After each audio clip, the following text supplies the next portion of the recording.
Hello everyone, welcome back to my YouTube channel. तो आज मैं लाई आप सभी के लिए एक इम्पॉर्टेंट वीडियो। यहाँ पे हम डिस्कस करने वाले BPCS 188 के क्वेश्चंस जो बहुत ही ज़्यादा इंपॉर्टेंट है। इसके अलावा आपको ज़्यादा कुछ पढ़ने की ज़रूरत नहीं है। इन क्वेश्चंस को करके आप चले जाओगे, अच्छे मार्क्स से पास हो जाएंगे। ठीक है, तो हम स्टार्ट कर लेते हैं वीडियो। जो भी आपके कोड रहते हैं सबके मैंने देख लिए हैं, उसी के हिसाब से मैं आपको दे रही हूँ। ठीक है, चलिए तो हम स्टार्ट कर लेते हैं। क्वेश्चन नंबर 1 है आपका, define applied social psychology. Basically आपको बताना है कि अप्लाइड सोशल साइकोलॉजी है क्या, उसको डिफाइन करेंगे और आप एक्सप्लेन करोगे नेचर एंड स्कोप भी। ठीक है, सोशल साइकोलॉजी का। Question number 2, explain the term dynamics and team building in sports. Sports में आपको बताना है कि डायनामिक्स क्या है एंड टीम बिल्डिंग क्या है। ठीक है, उसके बाद क्वेश्चन नंबर 3 है, explain the application of social psychology and social problems. क्या होते हैं, इसके एप्लीकेशंस आपको लिखने हैं। बेसिकली आपको ये सारे क्वेश्चंस आप ChatGPT से भी निकाल सकते हैं, अपनी बुक से भी निकाल सकते हैं। ठीक है, ज़्यादातर आपको सारी यूनिट वाइज आपको मिल जाएगा। बुक की PDF आप PDF से भी निकाल सकते हैं, अगर आपके पास हार्ड कॉपी है तो उससे भी कर सकते हैं ना, बुक है तो वहाँ से भी कर सकते हैं। ईजिली आपको मिल जाएगा, बस एक रीड आउट लगा लेना, आपको सारा समझ में आ जाएगा। ठीक है, चलिए क्वेश्चन नंबर 4 में आपको शॉर्ट नोट लिखने हैं। पहला तो है बायोफिजिको सोशल मॉडल क्या है, हेल्थ बिलीफ मॉडल्स क्या है, सी है symptoms and diagnosis of mental health problems. Mental health problems किस तरीके से सिम्टम्स आपको दिखते हैं, उसका डायग्नोसिस कैसे कर सकते हो।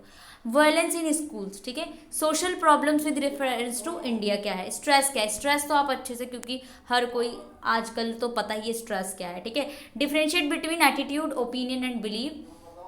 इंटर एंड इंट्रापर्सनल प्रोसेस क्या है, ठीक है, इसको आप लोग देख लीजिएगा। Ethical issues in applied social psychology research, psychological test for assessment of mental health problems. ठीक है, नाउ क्वेश्चन नंबर 5 है आपका, बहुत ही ईजी है, सारे क्वेश्चंस आप लोग अच्छे से पढ़ लेना और इसके अलावा कुछ करने की जरूरत नहीं है। ठीक है, डिस्क्राइब वेरियस सैम्पलिंग टेक्निक्स। ठीक है, उसके बाद 6 है, describe the application of social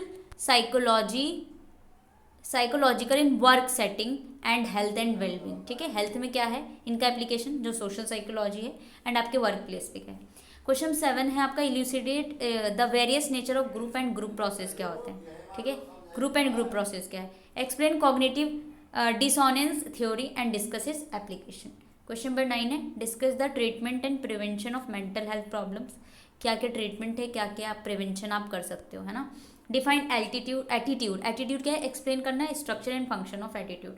define intervention क्या है, illustrate the different type of step of intervention लिखना है। बहुत इंपॉर्टेंट है, कम ही क्वेश्चंस है और ज़्यादा ही इंपॉर्टेंट, इससे अलग नहीं आएगा। Explain the relationship between applied in social psychology and anthropology. Question 13 है, describe the role and function applied social psychologist.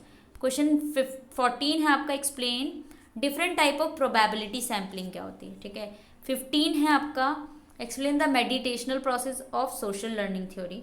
Question 16 है, briefly describe violence as a social problem. 17 है, list various strategies dealing with stress. ठीक है, question number 18 है, explain main factor involve in diagnosis of mental health problem. तो बहुत ज़्यादा diagnosis, prevention या किस तरीके से रिड्यूस कर सकते हो, सारा एक ही क्वेश्चन है। ठीक है, बस थोड़ा सा मॉडिफाई कर देते हैं लैंग्वेज में। What is community, describe different type of communities. ठीक है, 20 है आपका, discuss effect of physical environment on human behaviour. क्या इफेक्ट पड़ता है फिजिकल इन्वायरमेंट से। क्वेश्चन 21 है, explain the role of work place culture and employ engagement in context of work place psychology. Question 22 है, लास्ट क्वेश्चन है, describe psychological intervention in team building. Very important, आपको सारे question बहुत ही ज़्यादा important है, इनको कर लोगे आपको और कुछ करने की ज़रूरत नहीं है, सारा रीड आउट कर लेना। ठीक है, एक बार आप लोग इन सबको स्क्रीनशॉट लेकर के, ठीक है, आराम से ChatGPT पे भी सॉल्व कर सकते हैं आप लोग। ठीक है, या फिर गूगल करेंगे तो ज़्यादा मतलब आपको बार बार टाइप करना पड़ेगा, बोलना पड़ेगा, तो गूगल भी कर सकते हैं जैसी आपकी मर्जी, और आप अपनी टेक्स्ट बुक से भी कर सकते हैं। ठीक है, बहुत इंपॉर्टेंट क्वेश्चन है, बस हमें पता हो कि पूरी बुक 16 चैप्टर है यार। अगर मैंने 22 क्वेश्चंस कर लिए और बहुत ही मोस्ट इंपॉर्टेंट उसमें से पेपर आ जाता है, तो 16 चैप्टर करने की मुझे क्या ज़रूरत है। ठीक है, 25 to 30 मार्क्स आप ज़रूर स्कोर कर सकते हैं। ठीक है, इन क्वेश्चन से 50 में से बात कर रही हूँ मैं। ठीक है, पासिंग मार्क्स 18 है, पास तो हो ही जाओगे, 30 मार्क्स गारंटेड। ठीक है, आपको आराम से कर लीजिएगा। बाकी कुछ अगर आपका पेपर हो जाता है तो आप मुझे पॉजिटिव, अगर आए हैं क्वेश्चंस तो मुझे पॉजिटिव कमेंट कर सकते हैं। ठीक है, क्योंकि कुछ बच्चों ने किया तो मुझे काफ़ी अच्छा लग रहा था, तो और अच्छे से हम काम कर सकते हैं। ठीक है, बाकी मिलते हैं नेक्स्ट वीडियो में, जब तक के लिए bye bye and take care. इसके अलावा आप अपने कोड लिख दीजिए कमेंट बॉक्स में, कौन सा पेपर, डेट एंड कोड साथ में मेंशन कर दो कि इस डेट को मेरा ये वाला पेपर है, तो मैं उसके थ्रू उसके क्वेश्चंस बना दूँ। वन शॉट अगर मैं बना पा रही हूँ तो वन शॉट बना दूँ, ठीक है, इस तरीके से, ताकि आप लोग अच्छे से कर पाओ, ठीक है। चलिए मिलते हैं नेक्स्ट वीडियो में, bye bye and good night.